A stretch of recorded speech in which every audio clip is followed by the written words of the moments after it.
ఒక వ్యక్తి దాహంతో ఉన్న సంపద దేవునికి ఒక గుక్కెడు నీరు ఇచ్చాడు. ఆ వ్యక్తికి కృతజ్ఞతగా సంపద దేవుడు అతనికి ఒక కోరికను నెరవేర్చాలని నిర్ణయించాడు. కానీ ఆ వ్యక్తికి పెద్ద కోరికలేవీ లేవు. అతను కేవలం కొంత డబ్బు సంపాదించి ఒక ఇల్లు కొనాలని కోరుకున్నాడు.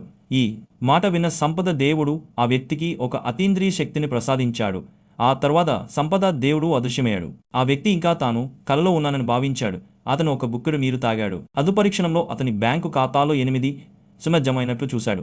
అతను గందరగోళంలో ఉండగా అతని స్నేహితురాలు నుండి ఫోన్ కాల్ వచ్చింది.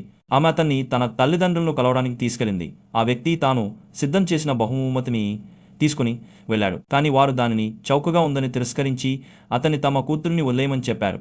సిగ్గుపడిన ఆ వ్యక్తి ఒక గ్లాసు నీరు తాగాడు. తదుపరి క్షణంలో అతని ఖాతాలో 20 జమ అయినట్లు చూశాడు.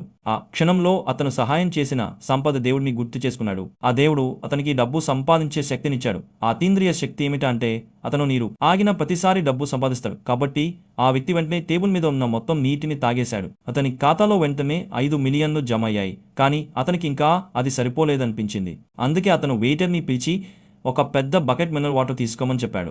అందరి ముందు అతను ఆ బకెట్ నీటిని మొత్తం తాగేశాడు. అతని చర్యలకు అందరూ ఆశ్చర్యపోయారు మరియు అతని బ్యాంకు బ్యాలెన్స్ 100 మిలియన్లకు చేరుకుంది.